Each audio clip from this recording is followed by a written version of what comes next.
Saudamos a todos com a paz de Jesus. Estamos aqui para o estudo da lição, mais uma vez, meditarmos na Palavra de Deus. E antes de iniciarmos o estudo da lição número 4, vamos orar ao nosso Deus. Pai querido que estás nos céus, na Tua presença estamos em busca da Tua graça, em busca da Tua bênção, em busca da Tua ajuda para o estudo e para a compreensão da Tua Palavra. Sobre este tema da justificação pela fé, que é um tema de vida ou morte. É um tema que envolve a nossa salvação em Jesus. Abre a nossa mente para que compreendamos e possamos desfrutar a alegria da salvação, da paz, da felicidade que existe em Jesus Cristo. Derrama sobre mim, sobre os meus irmãos, o Espírito Santo. Em nome de Jesus pedimos. Amém. Queridos, a justificação pela fé. Justificação pela fé tem sido um tema de muita discussão, de muita polêmica, brigas literais, perseguições, tanto no passado como no presente. Se alguém pensa que esse assunto é um assunto já resolvido na igreja, está muito enganado. Ainda não está resolvido. Uma vez eu recebi um irmão do Brasil que veio visitar a nossa igreja nos Estados Unidos, e ele veio para ser membro da igreja, e ele disse para mim, quando ele chegou: pastor, eu entendo muito sobre a justificação pela fé, mas eu entendo muito mesmo. O senhor entende? A minha especialidade é a justificação pela fé. Eu olhei para aquele irmão e eu perguntei para ele: irmão, eu já tenho visto muitas pessoas especialistas em justificação pela fé, que dedicam todo o tempo estudando e abordando este tema, mas eu não tenho visto estas pessoas ganharem almas para Jesus. Eu não tenho visto estas pessoas indo de casa em casa, abrindo a palavra de Deus, estudando a Bíblia e levando pessoas ao batismo. E eu perguntei para ele: quantas almas este meu querido irmão ganhou para Jesus no ano passado? Ele ficou quieto e dentro de poucos dias não mais estava ali na nossa igreja. Queridos, justificação pela fé não é um tema em que eu me especializo. Justificação pela fé não é um tema em que eu alcanço o meu doutorado. Não.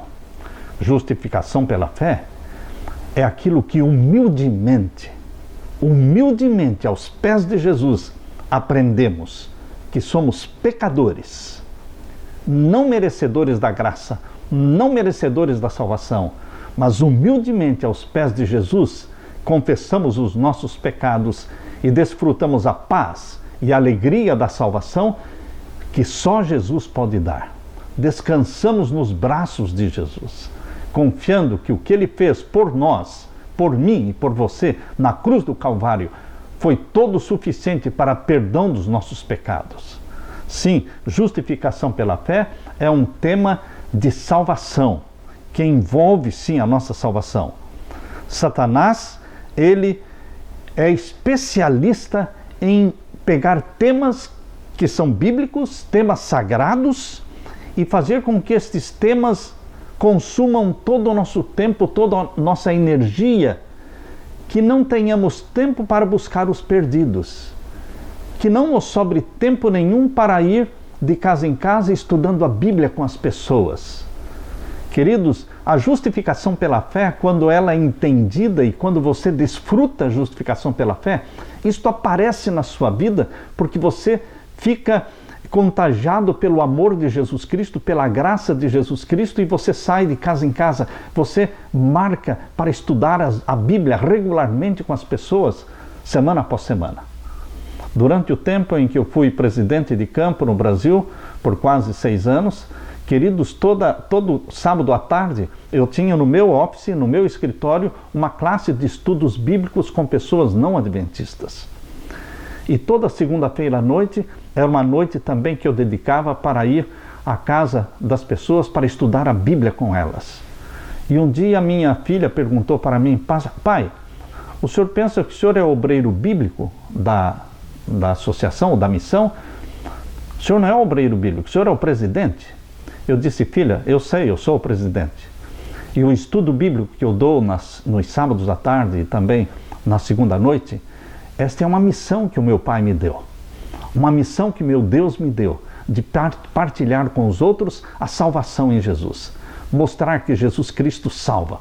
O sangue de Jesus Cristo nos purifica de todo pecado. Todos os que são contagiados pelo amor de Jesus Cristo e alcançados pela graça de Jesus, eles não se contêm. Eles se tornam ganhadores de almas e não perturbadores de pessoas, criando problemas dentro da igreja, consumindo horas e horas, dias e dias em discussões internas dentro da igreja sobre um tema que é experiência pessoal com Jesus.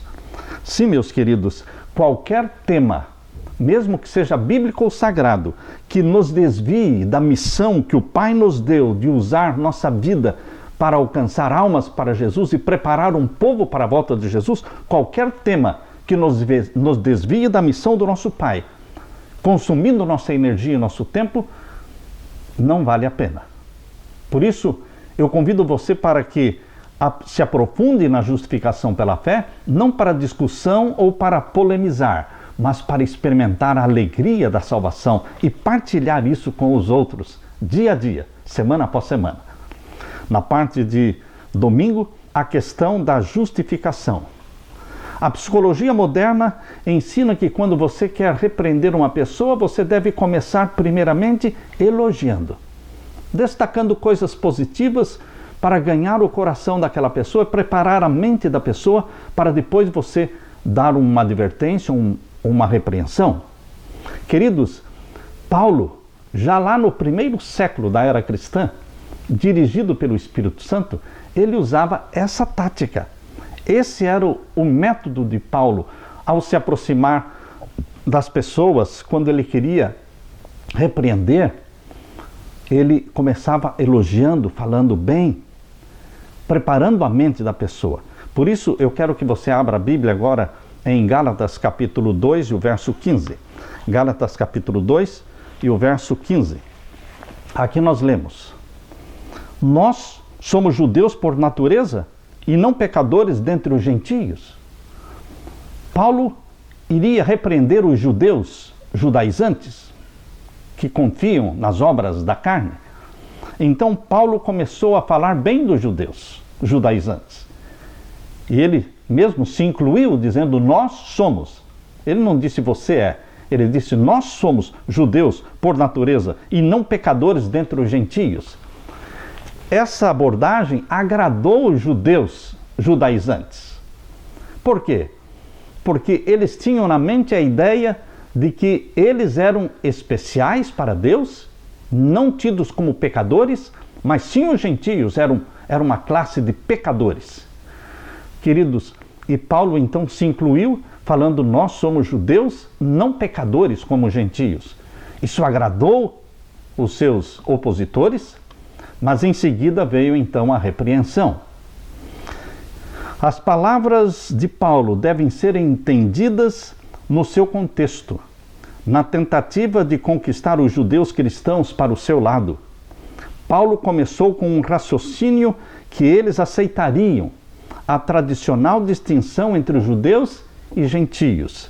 Os judeus eram os eleitos de Deus, eles gostavam de pensar assim, aos quais havia sido confiada a lei de Deus e desfrutavam os benefícios da relação de aliança com Deus. Os gentios pensavam os judeus, não é? Os gentios, no entanto, eram considerados pecadores, destituídos de graça, não escolhidos. A lei de Deus não restringia seu comportamento e eles eram fora das alianças da promessa. Embora os gentios, obviamente, fossem pecadores, no verso 16, Paulo advertiu os cristãos judeus de que os seus privilégios espirituais não os tornavam mais aceitáveis a Deus, porque ninguém é justificado pelas obras da lei. Não são somente os gentios que são pecadores. Os judeus também eram tremendamente pecadores. Os gentios são pecadores, eu e você somos pecadores, membros da igreja, pastores e anciãos, todos nós somos pecadores, destituídos da glória de Deus e carentes da graça, carentes da misericórdia, do Pai das misericórdias, que nos cobre com a sua justiça e estende-nos a mão para nos dar perdão. Primeiramente, Paulo encheu a bola dos judeus e depois veio a repreensão. Paulo usou a palavra justificado 4 vezes em Gálatas capítulo 2, versos 16 e 17. 4 vezes ele usou a palavra justificado. O que ele quer dizer com a palavra justificação? O verbo justificar era um termo-chave para Paulo. Paulo, das 39 vezes em que o termo justificado ocorre no Novo Testamento, 27 são mencionados na carta de Paulo. Ele o usou 8 vezes no livro de Gálatas, incluindo 4 referências em Gálatas capítulo 2, versos 16 e 17. Justificação é um termo legal usado nos tribunais. Está relacionado com o veredito que um juiz pronuncia quando uma pessoa é declarada inocente das acusações apresentadas contra ela. Justificação é o oposto de condenação. Eu gosto muito da definição que Ellen White dá para a justificação. Isso nós encontramos no livro Fé e Obras, capítulo 15, e a página 93. Veja a definição que Ellen White deu para a justificação. Perdão e justificação são uma só e a mesma coisa.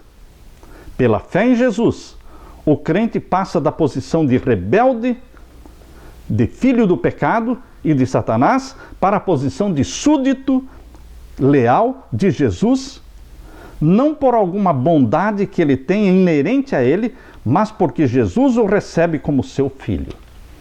Sim, perdão e justificação são uma só e a mesma coisa. Quando nós queremos usar uma palavra grande, usamos a palavra justificação. Quando queremos usar uma palavra simples e curta, usamos a palavra perdão. Assim, justificação é mais do que perdão. Justificação é também declarar uma pessoa reta. Não é só perdoar, mas é declarar uma pessoa reta, justa. Quando você é perdoado por Jesus Cristo, pelo sangue de Jesus Cristo, Deus olha para você como se você nunca tivesse pecado. Você entendeu isso? Isso é justificação. Deus olha para você e vê Jesus em você. Nós estamos escondidos em Jesus Cristo, porque Ele tomou sobre si os nossos pecados e nós recebemos dele a vida eterna. A vida eterna, a justiça dele, os méritos dele. Uma vez Ellen White estava para subir ao púlpito para pregar, e quando ela estava se aproximando do púlpito, uma menina que estava sentada ali na frente se aproximou dela e perguntou: "É a senhora que vai pregar hoje?" Ela disse sim. E esta menina disse: "Por favor, não use palavras compridas, palavras difíceis de entender como justificação."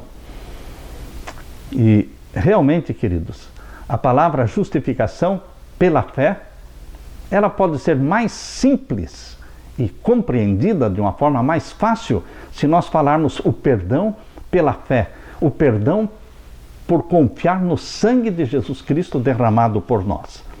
Na parte de segunda-feira, o título é Obras da Lei. Obras da Lei. Você pode abrir a Bíblia em Gálatas capítulo 2 e o verso 16, diz aqui: "Sabendo que o homem não é justificado pelas obras da lei, mas pela fé em Jesus Cristo.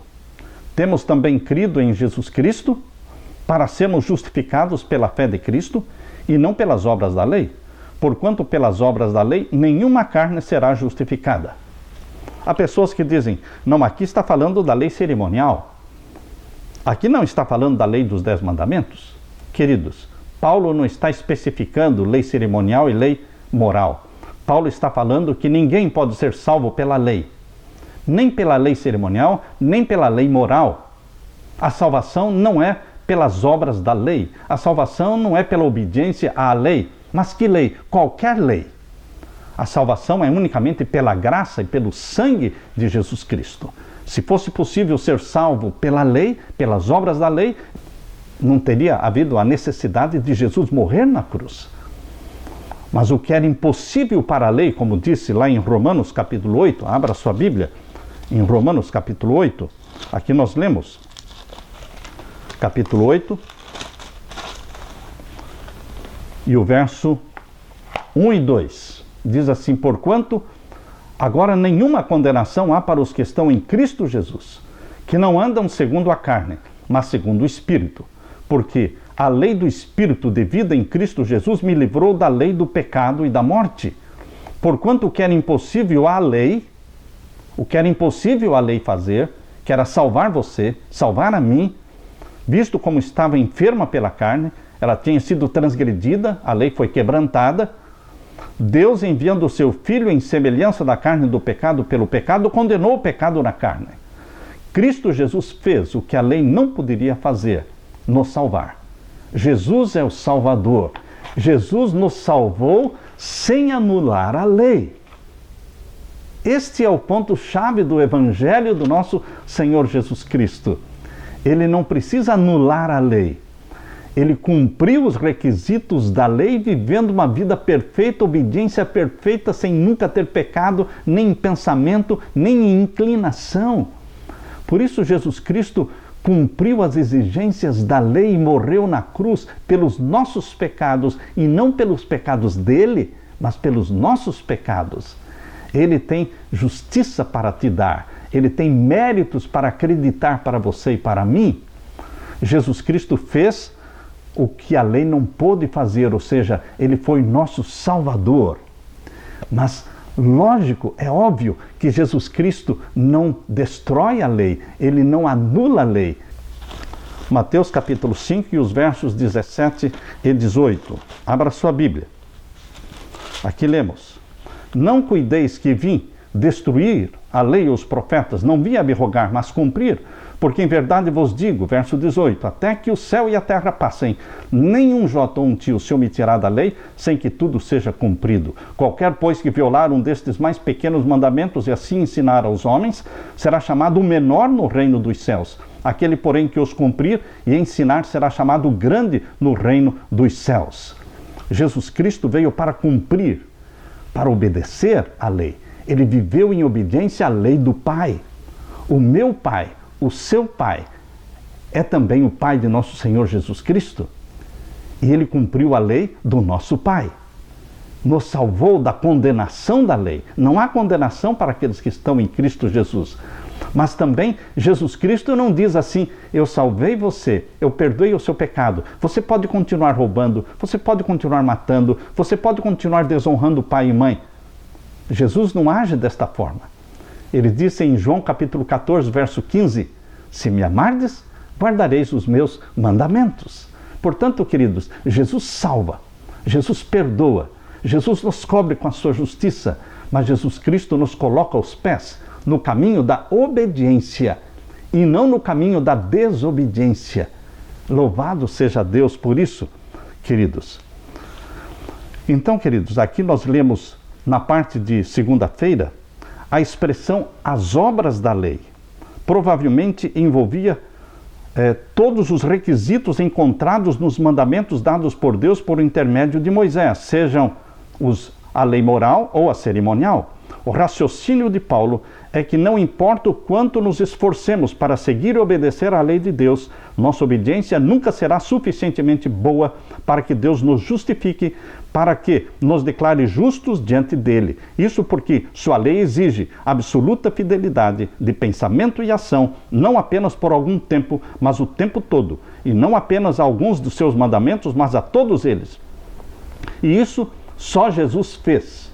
O Filho unigênito de Deus, em quem não havia pecado, viveu uma vida de perfeita obediência. Embora a expressão obras da lei não ocorra no Antigo Testamento e não seja encontrada no Novo Testamento, exceto nos escritos de Paulo, Uma impressionante confirmação do seu significado surgiu em 1947 com a descoberta dos manuscritos do Mar Morto, uma coleção de textos copiados por um grupo de judeus chamados essênios, que viveram na época de Jesus. Embora escritos em hebraico, um dos manuscritos contém essa mensagem, essa expressão: importantes obras da lei. Esta é a expressão em hebraico encontrada nos manuscritos do Mar Morto. No fim, o autor escreveu o seguinte: se essas obras da lei forem seguidas, você será considerado justo diante de Deus. Não é assim, queridos. Ao contrário do que dizia nestes manuscritos do Mar Morto, as obras da lei não tornavam e não tornam ninguém justo diante de Deus. Paulo ensina exatamente o contrário. A justiça pode ser e deve ser fundamentada única e exclusivamente na fé em Jesus Cristo e não no comportamento humano. Na parte de terça-feira, a base da nossa justificação, o fundamento da nossa justificação, não é a fé que nos salva. E você pode me perguntar: não, pastor? Não é a fé que nos salva? Não. Não é a fé que nos salva. O Salvador não é a fé. O Salvador é Jesus. Aleluia! Glória a Deus! O Salvador é Jesus. É Jesus. Não é a fé o nosso Salvador. Mas então, o que fazer com a fé? A fé é o meio de eu expressar confiança e crença no Salvador. Pela fé, eu creio no Salvador. E Ele se torna o meu Salvador. Ele é que me salva. A salvação, portanto, depende de ter fé em Jesus e confiar nele, em crer nele. Se a fé fosse o nosso Salvador, essa fé poderia ser exercida por todos e em qualquer coisa.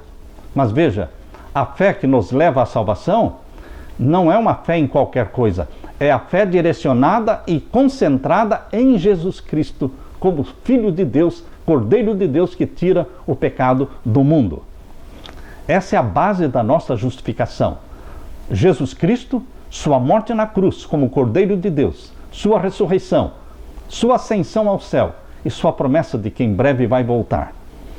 Nós lemos em Filipenses capítulo 3, verso 9, e ser encontrado nele, ser encontrado em Jesus, não tendo a minha própria justiça que procede da lei. Os fariseus tinham a justiça própria que procedia da lei, mas a justiça que vem mediante a fé em Cristo, uma justiça alcançada em Jesus Cristo. Ele tem justiça. Ele é o Senhor justiça nossa. E é Ele que acredita a justiça dele para você. E Deus o Pai olha para você e o vê ou enxerga como se nunca tivesse pecado. A justiça que procede de Deus e se baseia na fé. Os judeus cristãos não sugeriram que a fé em Cristo não fosse importante, afinal, eles tinham fé em Jesus e acreditavam nele. Contudo, eles sentiam que a fé não era suficiente. Ela devia ser complementada com a obediência, como se a obediência acrescentasse algo ao ato da justificação. No raciocínio dos judeus cristãos, justificação era tanto pela fé quanto pelas obras. A maneira pela qual Paulo repetidamente contrastou a fé em Cristo com as obras da lei indica que a sua posição a esse tipo de abordagem, que incluía ambos os aspectos, ele rejeitava esta abordagem que incluía fé e obras como meio de salvação. A fé em Jesus, somente a fé em Jesus, é a base da nossa justificação. Vocês se lembram daquele barquinho com dois remos? Num remo está escrito fé e no outro remo está escrito obras. Eu vi essa ilustração muitas vezes feita por pregadores, ensinando que a salvação não depende só da fé, tem que ter as obras. Então, eles diziam: vocês estão vendo esse barquinho? Um remo é fé, o outro remo é obras. Se nós girarmos, se nós movermos os dois remos ao mesmo tempo, o barquinho vai para frente. Se você girar, se você mover somente o remo da fé, o barquinho vai ficar girando em torno de si mesmo. Se você girar somente o remo das obras, também o barquinho vai ficar girando em torno de si mesmo. A salvação, portanto, depende da fé e das obras, da fé e das obras. Queridos, eu não posso concordar com esta ilustração, porque o barco da salvação tem 2 remos. Um remo se chama fé e o outro remo se chama fé. Os 2 remos se chamam fé. Fé em Jesus Cristo. Fé no Cordeiro de Deus que tira o nosso pecado. Fé em Jesus Cristo. Plena fé em Jesus Cristo. E as obras? As obras são os efeitos desta fé. Todos os salvos pela fé em Jesus Cristo produzem obras de obediência. Sim, as obras aparecem, elas surgem naturalmente naqueles que têm fé no Cordeiro de Deus que tira o pecado do mundo. Jesus Cristo, por isso que justificação não é só perdão. Ela é perdão, mas é mais do que perdão. É uma transformação, porque você não continua sendo a mesma pessoa.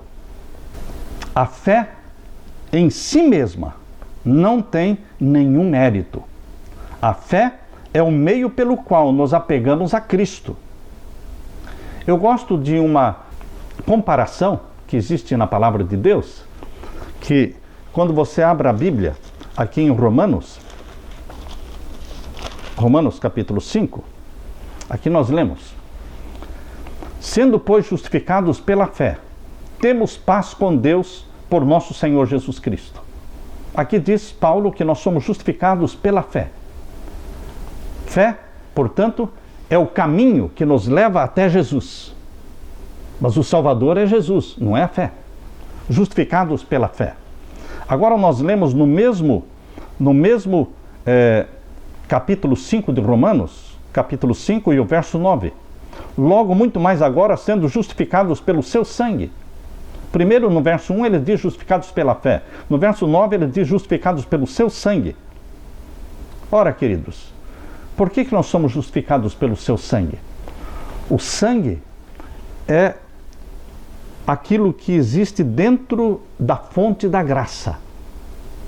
Pela fé, você caminha até a fonte da graça. Na fonte da graça você encontra o sangue do nosso Senhor Jesus Cristo, que nos purifica de todo o pecado. Mas você chega até a fonte da graça pela fé. E você se apossa do sangue de Jesus Cristo, que nos purifica de todo o pecado. A graça é a fonte da salvação. A fé é o caminho que nos leva à fonte da salvação. E o sangue de Jesus Cristo é o elemento usado por Deus para nos purificar do pecado. Mas Tiago, capítulo 2, abra a sua Bíblia em Tiago, diz que nós somos também justificados pelas obras. Tiago, capítulo 2, abra a sua Bíblia. Vamos ver aqui, Tiago, capítulo 2 e o verso 24. Vedes então que o homem é justificado pelas obras e não somente pela fé? Então, pastor, como fica? Aqui diz que nós somos também justificados pelas obras. Nós somos justificados pelas obras no sentido de que as obras são o resultado daqueles que caminharam pelo caminho da fé, chegaram até a fonte da graça e lançaram mão do sangue de Jesus Cristo para a purificação dos seus pecados. E o resultado, então, será uma vida de obras de obediência. Por isso, as obras surgem no plano da salvação. Não é um meio de se salvar, mas elas surgem como resultados da salvação. Não tem como negar isso. Queridos, a palavra de Deus diz, portanto, que Cristo fez o que todos deixaram de fazer. Só Ele foi fiel a Deus em tudo o que fez. E nossa esperança está na fidelidade de Cristo e não na nossa fidelidade. Essa é a grande e importante verdade que, dentre todas as outras, inflamou a reforma protestante do século XVI. Uma verdade que continua sendo tão crucial hoje, quando foi no tempo em que Martinho Lutero começou a pregá-la há séculos atrás. Na parte de quarta-feira, a obediência da fé. O que é fé? Como ela se manifesta? Eu gosto da definição que a Bíblia dá. em Hebreus capítulo 11. Abra sua Bíblia em Hebreus capítulo 11. Existe uma linda definição que o Espírito Santo colocou na mente de Paulo quando ele escreveu a carta aos Hebreus. Hebreus capítulo 11 e o verso 1. Se nós temos uma definição bíblica, por que inventar uma definição? Vamos aceitar a definição bíblica para a fé?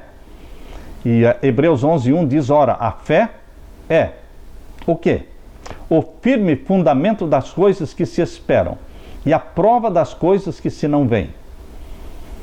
Fé, portanto, não é duvidar. Fé, portanto, não é crer no abstrato, naquilo que é incerto, naquilo que é obscuro. Não. Fé é o firme fundamento das coisas que se esperam e a prova das coisas que se não veem. A fé faz com que você e eu falemos de coisas certas, tenhamos um fundamento seguro, esperemos com certeza a manifestação de Jesus Cristo, que se manifestou a primeira vez para morrer na cruz por você, e vai se manifestar a segunda vez para nos levar e nos arrebatar para o céu. É a fé. A fé é a certeza das coisas que nós não vemos, mas que esperamos. Fé é uma forte convicção de que Jesus morreu pelos nossos pecados. Fé é uma forte convicção de que ele não está morto, ele deixou a sepultura vazia, ressuscitou. Fé é a forte convicção de que ele ascendeu ao céu. Fé é a forte convicção de que Jesus Cristo vai voltar. Fé é a mão que se apossa do sangue de Jesus Cristo para perdão dos nossos pecados. Fé é o pé que anda pregando o Evangelho e anunciando o amor de nosso Senhor Jesus Cristo. Portanto, queridos, fé é mão que pega, é pé que anda. Fé é amor que se expressa em boas obras, em caridade, em beneficência e misericórdia. Portanto, queridos, fé é mais do que uma convicção, é mais do que uma aceitação de Jesus como Salvador. A fé genuína, ela precisa se manifestar em atos de obediência. A fé nos leva a atos de obediência. Eu diria que atos de obediência é a prova dos 9 da fé verdadeira e genuína. É o teste que revela se a nossa fé é verdadeira ou se a nossa fé é falsa. A prova dos 9 são os atos de obediência. Onde não existe obediência, não existe fé. Você pode falar de fé, você pode pregar sobre a fé, você pode dizer eu estou salvo, mas se não existir atos de obediência, a sua fé, a minha fé, seria uma fé falsa. Não se iluda com a fé que não obedece. Não se iluda, porque todos os exemplos que a Bíblia nos dá de heróis da fé são exemplos que foram seguidos de atos de obediência. Abel obedeceu, oferecendo um cordeiro no lugar, em vez que Caim ofereceu frutas. Não foi aceito por Deus. Abel foi aceito porque ele obedeceu. Ele creu no cordeiro e ele ofereceu o cordeiro em obediência ao que Deus pediu. Houve obediência. Noé, ele construiu uma arca. Ele não somente disse, eu creio que Deus vai destruir o mundo com um dilúvio, e eu creio que Deus me mandou construir uma arca, mas não vou construir. Não, ele obedeceu. Ele investiu tempo e dinheiro, investiu tudo o que tinha na construção da arca. Queridos, fé nos leva a atos de obediência, a fé verdadeira. Por exemplo, Abraão é chamado o pai da fé, mas ele obedeceu porque ele saiu de Ur dos Caldeus e foi caminhando para uma terra sem saber para onde ia. Ele creu, ele obedeceu. Quando Deus pediu para que ele oferecesse seu filho, seu único filho Isaque, em sacrifício, ele obedeceu. Não entendeu a razão porque Deus estava fazendo um pedido tão duro para ele, sacrificar o seu próprio filho, mas ele obedeceu. Não, por isso ele é chamado o pai da fé. Por isso, meus queridos, quando alguém me fala assim, eu sou salvo pela fé em Jesus Cristo, eu não preciso obedecer os mandamentos de Deus. Esta é uma fé falsa, porque a verdadeira fé nos conduz a atos de obediência, ela se manifesta em atos de obediência a Deus. A fé verdadeira ela não anula a lei de Deus, mas ela implanta a lei de Deus no nosso coração, porque a lei de Deus, afinal, existe para os salvos em Jesus Cristo. Os ímpios perdidos não precisam da lei. A lei do nosso Pai Celestial existe para os filhos de Deus, para as filhas de Deus. A lei do Pai só tem valor para filhos e filhas comprados pelo sangue de Jesus. Por isso, como filhos e filhas de Deus, nós valorizamos tanto a lei de Deus, os 10 mandamentos, porque fomos salvos pelo sangue de Jesus Cristo, 100% salvos pelo sangue de Jesus Cristo. Por isso temos prazer na lei do nosso Pai. Na lei do nosso Pai nós meditamos de dia e de noite. Abel, Noé, Abraão, Moisés, Raabe, eles obedeceram? Moisés não ficou ao lado do Mar Vermelho esperando que ele se abrisse. Ele avançou. Atos de obediência. Deus disse, toque com a vara o mar. Ele tocou e as águas se abriram. Moisés obedeceu. Raabe obedeceu. Raabe escondeu os espias dentro da sua casa, arriscou a sua vida protegendo os espias israelitas. Ela obedeceu. E eles disseram para Raabe, olha, você coloque esse cordão carmesim aí na janela da sua casa, para que quando Jericó for destruída, você e todos os que estiverem com você dentro da sua casa serão salvos. Ela obedeceu, ela colocou aquele sinal que eles pediram para colocar, obediência, atos de obediência. Queridos, hoje nós vivemos num mundo cristão que tem muitos cristãos dizendo e batendo no peito, eu estou salvo em Jesus Cristo. Eu não preciso guardar os mandamentos de Deus, não preciso guardar a lei de Deus. Vocês adventistas estão tentando a salvação pela lei? Não, não existe a salvação pela lei, nem no Antigo Testamento e nem no Novo Testamento. A salvação foi e é unicamente pela graça do nosso Senhor Jesus, porém é uma graça que gera filhos obedientes a Deus. E não filhos desobedientes que detestam a lei do Pai.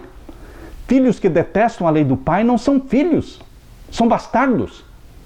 Filhos de verdade gerados pelo Espírito Santo, a Bíblia diz que o Espírito Santo gera neles e grava na mente deles os mandamentos. Quando você e eu somos gerados pelo Espírito Santo, o Espírito Santo em Hebreus capítulo 8, Hebreus capítulo 8, verso 10, diz que nós somos salvos em Jesus e gerados pelo Espírito Santo. O que o Espírito Santo faz?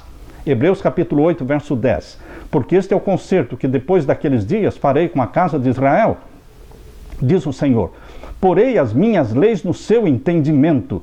O Espírito Santo tira a lei das pedras e coloca no seu entendimento, na sua mente. E em seu coração as escreverei, e eu lhes serei por Deus, e eles me serão por povo. Portanto, queridos, não sejamos enganados pela fé falsa, porque ela precisa ser testada. Ela tem que gerar frutos de obediência. Na parte de quinta-feira, a fé promove o pecado? Jesus Cristo não é ministro do pecado.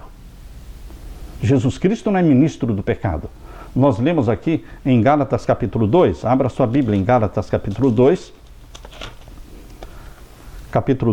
e o verso 17, diz assim: pois se nós que procuramos ser justificados em Cristo, nós mesmos também somos achados pecadores, é porventura Cristo ministro do pecado? De maneira nenhuma.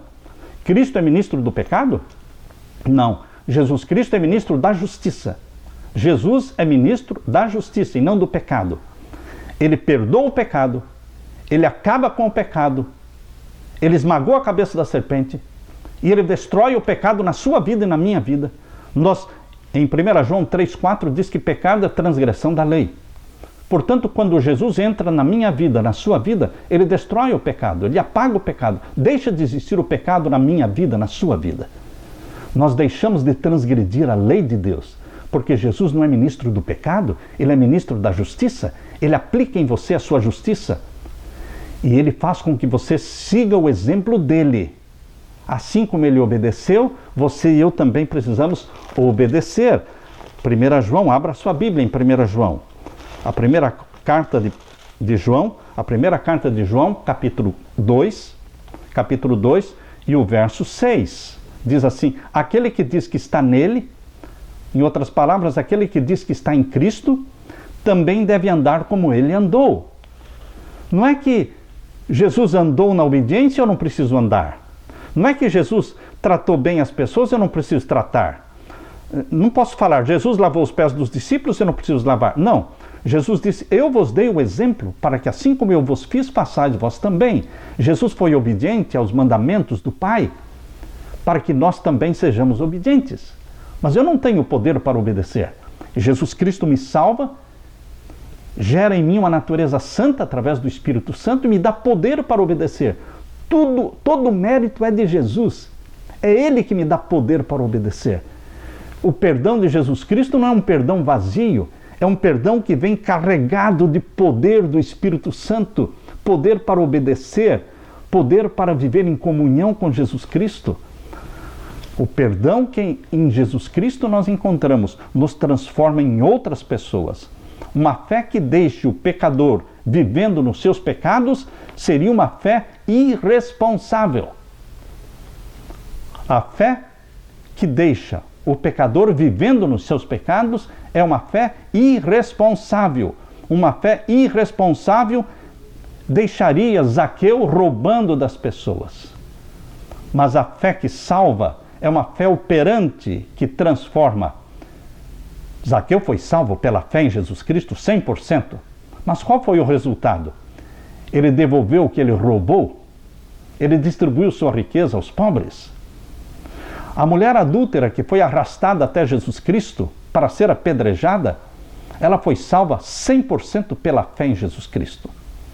Mas, queridos, ela deixou de roubar o marido das outras mulheres, ela deixou de viver uma mulher como mulher adúltera, ela deixou de transgredir o 7º mandamento, que diz não adulterarás. Ou seja, salvos pela fé 100%, fé em Jesus Cristo, mas não continuamos o mesmo. A fé em Jesus Cristo nos transforma em outras pessoas. Isto é fé operante. Gálatas capítulo 2, e o verso 20 diz, já estou crucificado com Cristo e vivo não mais eu, mas Cristo vive em mim. Quem está crucificado em Cristo Jesus não vive no pecado, mas vive a vida que Jesus Cristo vive nele. Já estou crucificado com Cristo e vivo não mais eu, mas Cristo vive em mim. E a vida que agora vivo na carne, vivo-a na fé do Filho de Deus, o qual me amou e a si mesmo se entregou por mim. Portanto, queridos, nós vivemos a vida que Cristo vive em nós. E a vida que Jesus Cristo vive em nós não é uma vida diferente daquela que ele viveu na terra. A vida que ele viveu na terra foi uma vida de obediência ao Pai. A vida que ele vive em mim e em você é uma vida de obediência ao Pai. Abra sua Bíblia em João capítulo 15. Todos acharam? João capítulo 15. Nós vamos ver agora o verso 10. Se guardardes os meus mandamentos, disse Jesus, permanecereis no meu amor. Do mesmo modo que eu tenho guardado os mandamentos de meu Pai e permaneço no seu amor. Nós permanecemos no amor do nosso Pai, guardando os mandamentos. Nós não somos salvos pelos mandamentos. Somos salvos pela graça, pelo sangue de Jesus. Agora, como é que eu demonstro que estou salvo? Praticando obras de obediência? Como é que eu permaneço no amor de Jesus Cristo? Obedecendo o que Ele me pede. Porque Jesus Cristo, quando me salva, Ele é meu Salvador. Mas depois que Ele me salvou, Ele se torna meu Senhor. E como meu Senhor, Ele me manda obedecer os mandamentos dEle. Mas Ele me dá o poder para isso. O Espírito Santo habita em você. Em João capítulo 14, verso 21, diz, aquele que tem os meus mandamentos, eu os guarda, esse é o que me ama, e aquele que me ama será amado do meu Pai, e eu o amarei e me manifestarei a ele. Louvado seja Deus! Paulo considerou o raciocínio dos seus opositores simplesmente absurdo, achando que a fé estaria promovendo o pecado, porque alguns dizem que a fé pela graça facilita a pessoa a continuar no pecado. Não. A salvação pela graça me perdoa o pecado e me capacita para viver em obediência. Os salvos vivem em obediência, não para se salvarem, mas porque foram salvos. Está claro isso, irmãos? Os salvos vivem na obediência, não para serem salvos, porque já foram salvos em Jesus Cristo, Mas eles vivem na obediência porque são filhos e filhas de Deus e têm prazer na lei do Pai.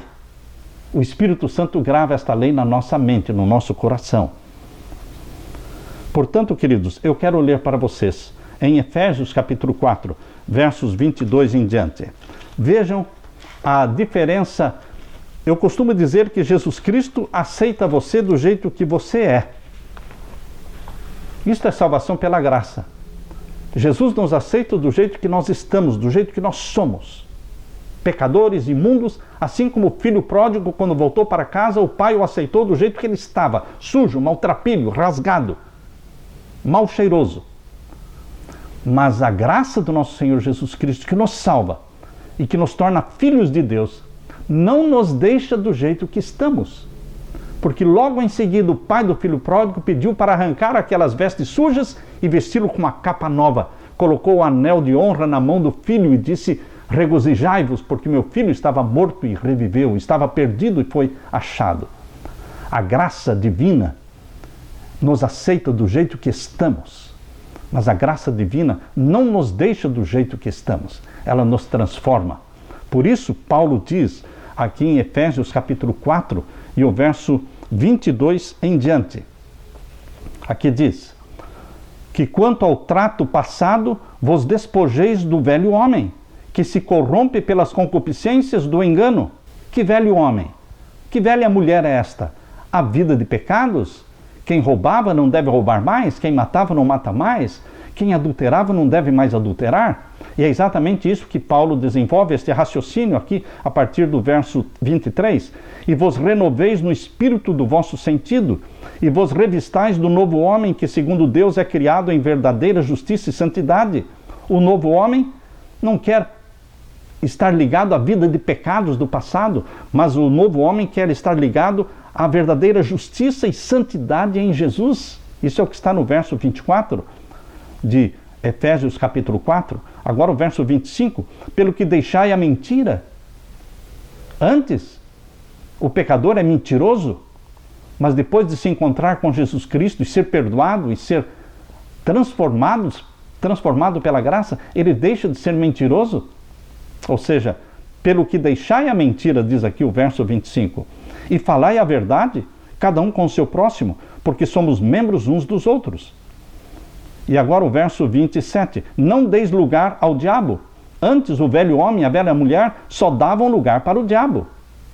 Mas agora, em Jesus Cristo, não damos lugar para o diabo. E o verso 28, aquele que furtava não furte mais. Zaqueu era um ladrão, não era mais ladrão agora. Jesus disse, hoje veio salvação nesta casa. Ele foi salvo. Por isso que ele disse, eu distribuirei os meus bens, devolverei o que eu roubei. Já foi fruto da salvação em Jesus Cristo. Ele já tinha sido salvo em Jesus. Por isso agora os resultados da salvação foram atos de obediência, devolvendo o que tinha roubado.